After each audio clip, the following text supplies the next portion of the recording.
Viktor Frankl said, "Everything can be taken from a man but one thing, the last of the human freedoms.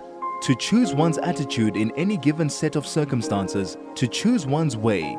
This is Finding Human with Sue Jackson. Stay tuned for the next hour as Sue explores the human psyche, what makes us tick, and how to live better, more fulfilled and more meaningful lives. Only on 101.9 High FM. Hello, this is Sue Jackson on the Finding Human program, and my guest today is Sebo Vilakazi, and our topic is strength in unity, power in diversity.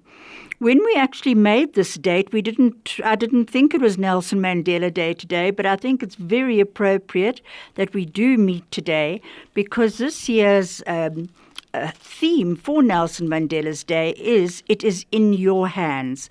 And what Sebo Vilakazi will talk about is the responsibility and how to teach responsibility and how we ourselves should take responsibility. So we've got a lot to discuss. If you would like to listen to our previous podcasts, please look on under High FM podcasts on the 29th of November 2022 or the 15th 2022. And I'm very excited to have you today, Sebo. We were supposed to meet for lunch, and unfortunately I had to cancel a few weeks ago. But I'm looking at you now on Zoom. And let me just say a few words about Sebo. He's smiling at me at the moment. Sebo's a very talented man. He really is. And he won the Distinguished Postmaster what would you call it? The Postmaster Award from Toastmasters International, which was just absolutely amazing. And he achieved this in just 2 years, which was a goal that I think he's broken for everybody else. Nobody else has got that. He's also a published author, and he has a new book coming out, which he'll talk about as well, called Colors of Harmony. And I don't know why I'm actually hanging on there. I'm kind of trying to say what I wanted to say. He calls himself a peace farmer. He's a motivational speaker and a proofreader and, as I said, an author. And he's an NGO and the director of the Valley Trust, a valley in the Valley of 1,000 Hills in KwaZulu-Natal, which he'll tell us about. If you'd like to follow him, I'd really suggest you do so on LinkedIn, because he's got a wonderful whole thing about winning this Toastmaster Award and the benefits of pursuing passionate goals. And it says insights from a distinguished Toastmaster. Good morning, distinguished Toastmaster. How are you today, Sebo? Oh, so thank you so much. Thank you so much for that glowing introduction. I am well, thank you. And how are you? How are you doing? I'm well as well. If I sound like I'm lisping a little bit, I have a bit of inflammation in my mouth, so I am lisping a bit. But don't worry about it. Hopefully it's not going to come through too clearly. Sebo, yeah. I want to actually catch up with you because, after our 29th of November podcast, I got a message saying that you and I live with rose-colored spectacles and we don't actually see the reality of what's happening in South Africa. And my answer was, well, you know what, I'm very happy with these rose-colored spectacles. I'm not prepared to live with anger, with fear, and hatred. That would just destroy me. What do you say to somebody who says to you, you're living with rose-colored spectacles? Yeah, it's not the first time I've heard it, Sue. And in a way, I have empathy for that view because we do live in difficult times. And many times it can be difficult to see any hope, to see any way out of the situation that we live in. In my community, I live in a small community. It's dominated by white people. And what I find, and I say this because there often tends to be these issues of diversity that come up in the community WhatsApp group. But quite apart from that, and this is now just generally amongst all of us as residents, I very often sense this almost sense of helplessness and despair. I've got a friend who was a neighbor who's emigrated to Sweden. He speaks about the cold there when he got there, but he is like rather that than South Africa. Rather have my small young son grow up in a place that he can be safe and that I can walk on the streets without feeling like my life is in danger. So I can appreciate where that sentiment comes from. My view of it is that in very much a Viktor Frankl sort of way, is that we do create our own reality in many ways, and we definitely have the capacity to create our future. So for me, I live very aware of where I am. I lock my doors at night. I'm careful when I'm driving on the roads, etc. But I live with a picture, and I try to focus on the picture of what I'd love to see, of what I'd love of the country that I'd love my children to live in, and of the future that I want, even for myself. Not even just talking about my children, but for myself. And so I long came to the realization that this future wasn't going to happen with me just sitting on the sidelines and watching. I believe that the most productive, the most constructive thing I can do is contribute in whatever little way. So let me just add one more thing here.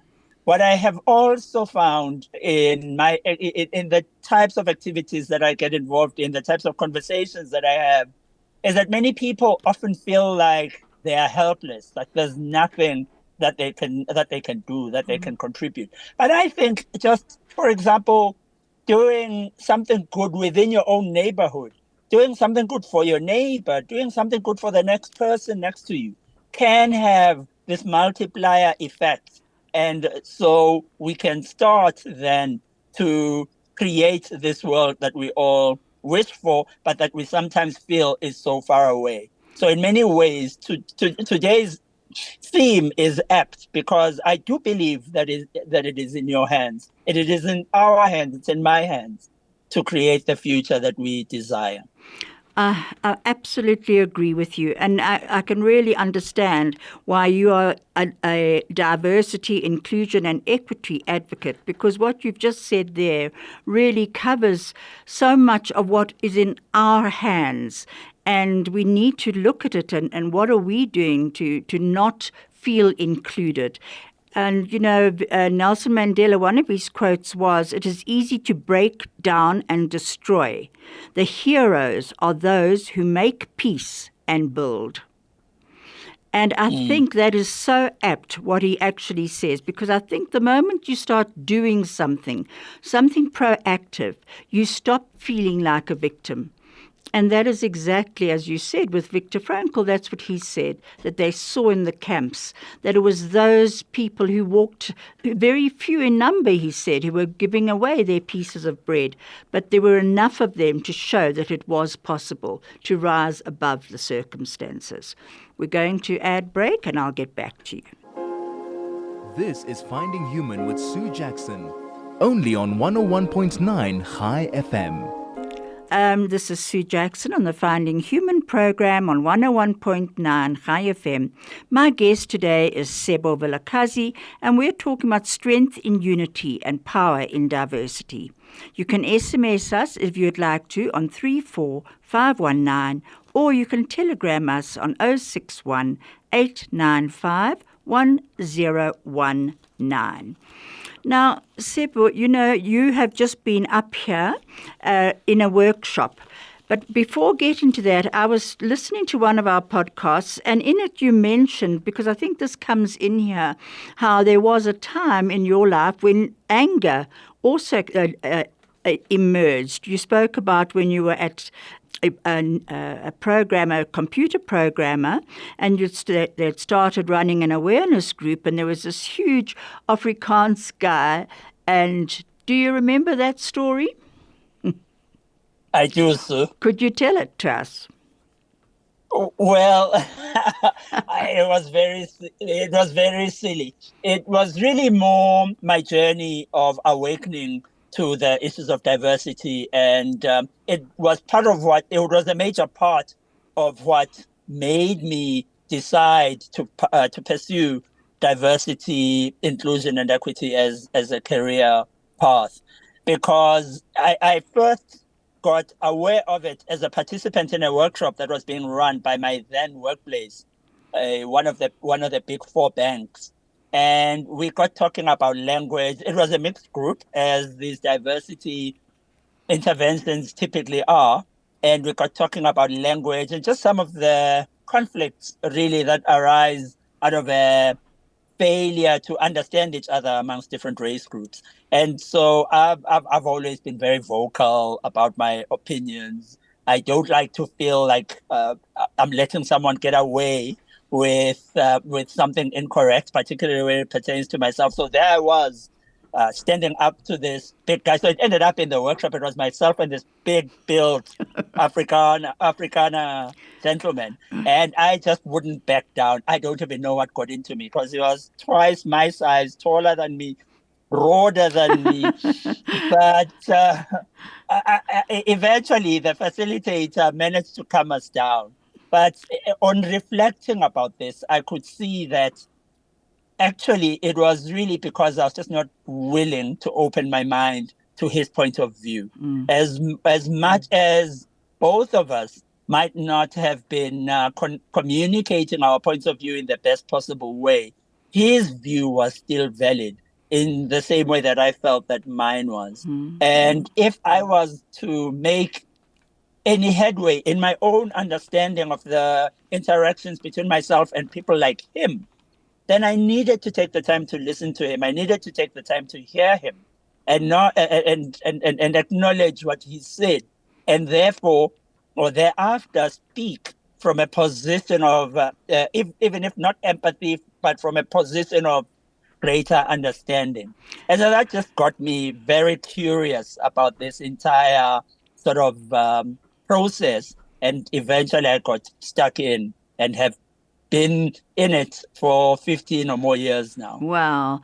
And you know, it's quite amazing how often a period of pain or an incident of pain can make us relook really deep inside ourselves to see what we're holding on to, what is bringing out this rage in us, whether it was in that gentleman who was confronting you, or whether it was in yourself or myself.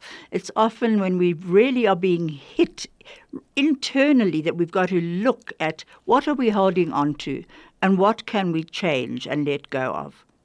True, Sue. And now I would like to know, but you came up here. First of all, I want to talk just for a short while about the Valley Trust, which you're the director of 1,000 Hills in KwaZulu-Natal. How is that going? It's going well. So we still have not got back in terms of funding. Funding is a constant struggle in our sector, but even that's got with it some excitement. You will remember I said to you that in 2020 we lost upward of 70% of our funding just in the midst of COVID and all that. But having retrenched 54 out of 83 staff members, we retrenched 59, I think, because we're 83 and we went to 24. Wow. And we just had to sit and look at, okay, how do we make it forward from here? And the thing that helped us, actually, this now relates back to the rose-colored glasses, is that we chose to look at, okay, we've lost all this, but what do we still have? And what do we desire for ourselves as well as the organization? So we've done some exciting things. We realized that we had a very narrow focus in our fundraising. We were just mainly depending on these big donors. We've now started a charity shop that's going well. We will be starting a creche in the beginning of 2024. We've got a demonstration garden going today. Actually, we'll be harvesting spinach from it that we sell. And it's caused us, we have these fundraising breakfasts and we are going to host one towards the end of the year for our 70th birthday. So there have been all these things, these exciting things for us to explore in the midst of the shortage of funding, the fact that we could do more, but we still feel that we are actually even more effective in certain other ways. So it's been a great a time of great growth and reason to be grateful, really. That's amazing, because at one stage we spoke after the riots in KwaZulu, and you were very down at the time and felt you yourself were feeling so sad. I think we all were. But it just shows you've gathered all your energy, and the people who are working with you, even though fewer in number, you've generated a lot of excitement between you all, by the sounds of it. Definitely, Sue. I have to tell you, we came to a point in this whole process of restructuring where we were going to cut down the number of our colleagues that work in the households. As you know, our project goes into homes in this rural part of Durban and teaches mothers and caregivers of young children how to look after those children to ensure their proper growth and development. We came to a point where we were going to have to cut down the number of staff by more than half. And so we put it to them and we said, guys, we can't afford the salaries for all of you. We are going to put in place a retrenchment process, and out of all of you, 1 in 2 of you will not be able to stay. And so this was part of the consultation process. And they said, we're just letting you know that this is what we'll be doing in the coming months. And what came out of that was something that totally amazed me. They got together, and the response that came back to me was they are choosing to stay employed, all of them, and they are choosing to take lower salaries. Good heavens. And so what happened was they divided the pot that we had set aside for their salaries amongst their entire number, but all of them are still there today. And it was just the most amazing example of selflessness and giving, because some of them knew that they would stay. In as much as there were some of them that knew that maybe they were not as strong as others, they would go. But still, they chose to focus on the good of the whole. And all of them stayed. And for us as management, for us as an organization, this meant we didn't have to scale down our impact. So we still work in 1,000 homes at any one time right now, whereas we would have cut down to maybe less than 500 homes. Imagine the impact that would have had on just sort of what the results and how many households you are able to help. So this time of challenge and difficulty has also brought about amazing demonstrations and illustrations of humanity and people thinking beyond just their own self-interest. Isn't that fantastic? Yeah. Now that's your Grow Well Child. Your Grow Well Child organize your section. Is that most of them were from that, where you actually all of them. All of them. Wow. Yeah. And just all of them are from that project. Tell me a little bit about that project, if you wouldn't mind. Not at all. Thank you for the opportunity. The project is called Khula Kahle Mntwana. It's the Zulu, or the isiZulu for Grow Well Child. And it comes out of a realization. In fact, this came out of research by the University of KwaZulu-Natal in our area, that the children, young children from birth to 6 years old, are malnourished and as a result are underdeveloped, both physically and in their minds, in their brains, cognitively. And so we started this project that helps the mothers in their homes, firstly with nutrition education. There's a process we follow called IMCI, which is the Integrated Management of Childhood Illness, which helps families prevent illness among their children and promote healthy development. And so we teach that. And then we do other things like vegetable gardens. We do financial savings, all in an attempt to help these usually mothers, sometimes grandmothers, and sometimes siblings of these young children, ensure that these kids can grow in such a manner that they are prepared for school, in such a manner that they are physically fit and are going to sometime in the near future become productive members of South African society who contribute to pushing South Africa forward.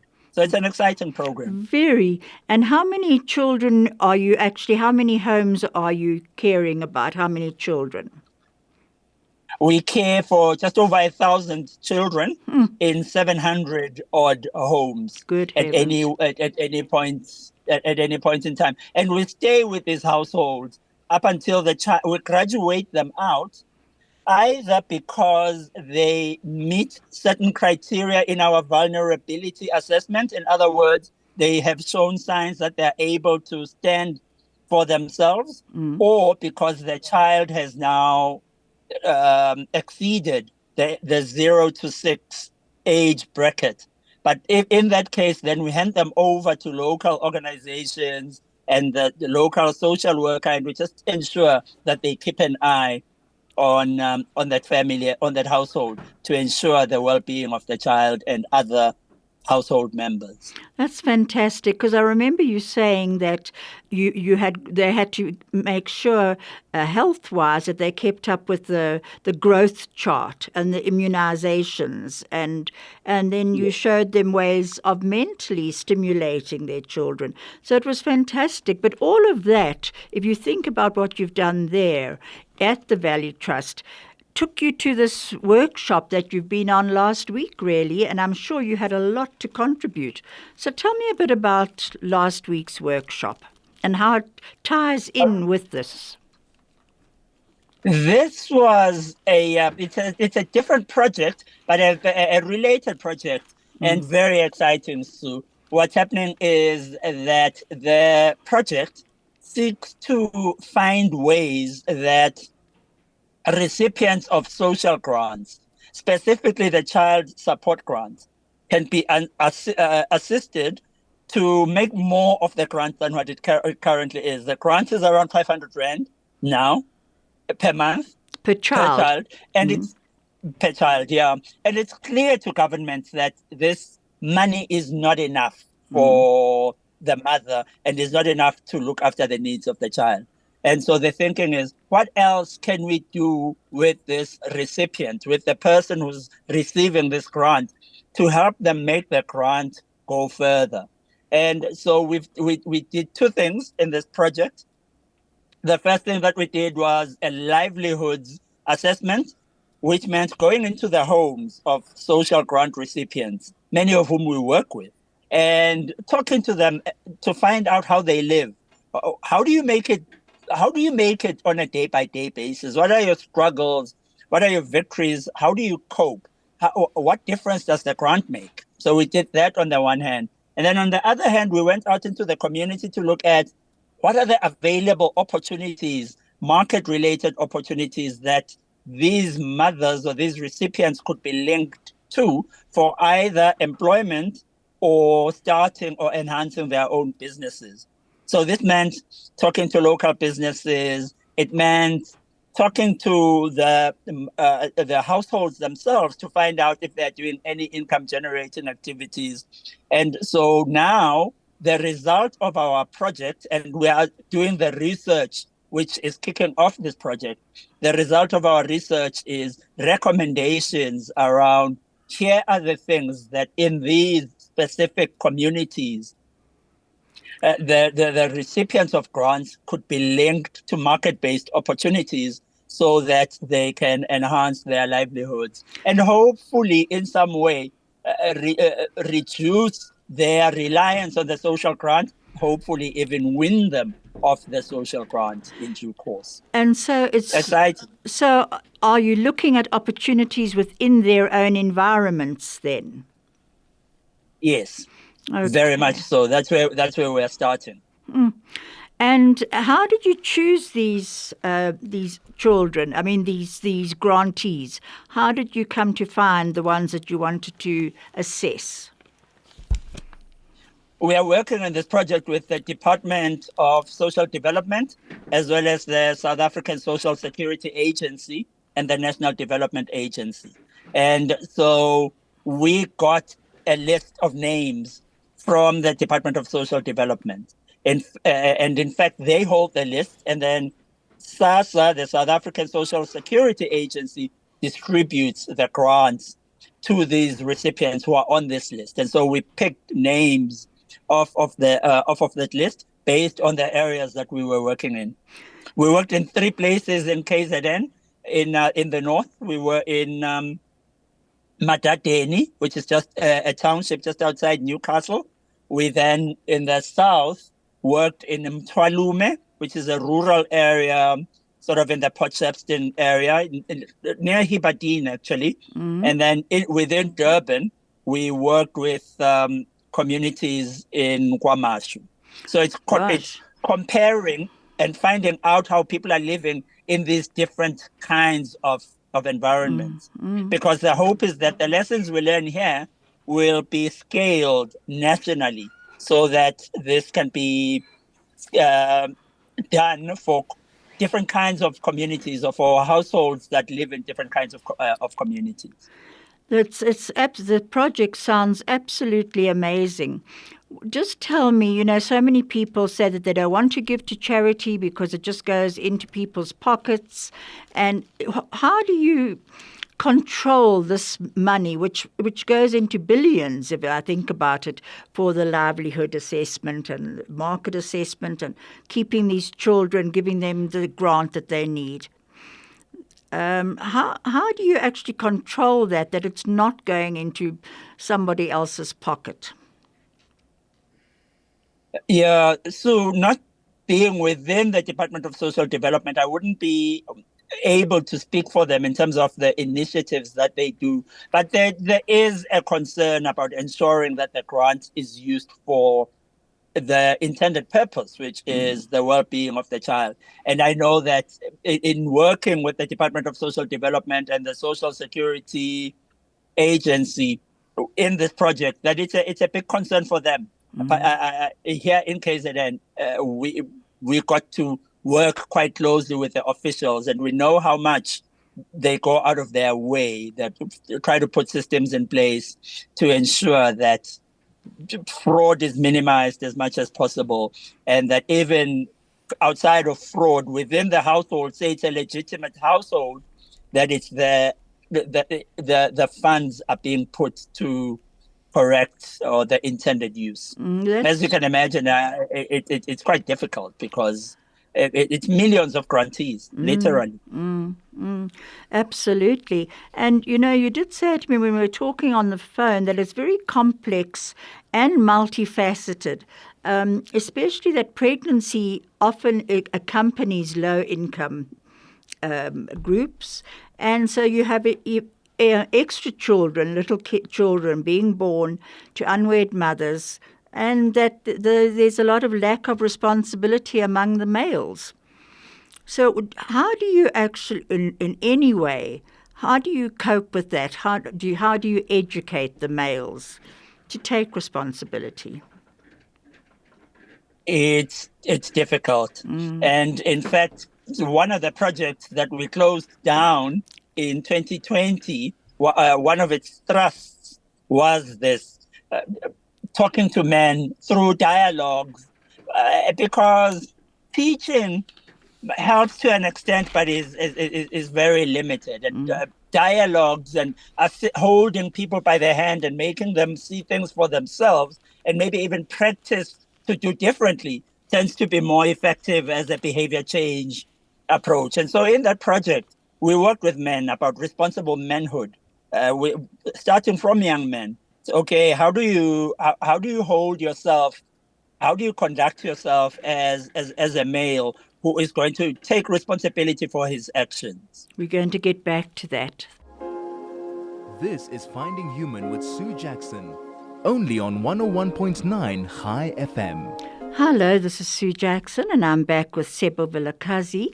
Sebo, I'm sorry, I'm actually being told to wrap up because we've got a bit of a problem with the one stream here. We will make another time to go on with this. I do just want to tell people that there is a book fair in Durban from 9th to the 13th of August. It's an international book fair. And Sebo will be there, and he will have, hopefully, his new book, Colors of Harmony, will be there. Sebo and I will definitely be going on with this conversation in a very short while, in a few weeks' time. Sebo, I'm so sorry to actually cut you out like this, cut you off, but I've enjoyed being with you. And if people want to get hold of you, can they contact you on LinkedIn? Oh, most definitely. I'm always happy to make contact there. And my email address, Sue, Yes. is sbongiv@gmail.com, which is S for sugar, B for Bravo, O, and then N for Nelly, G for golf, I for indigo, V for Victor @gmail.com. Great. So that's also a good way to get in touch. Thank you so much, and I will be in contact with you after the program. I just want to end with Helen Keller's saying, alone we can do so little, together we can do so much. So let's carry on doing that. Thank you, Craig, and thank you, Vusi and Makundi, and thank you again, Sebo.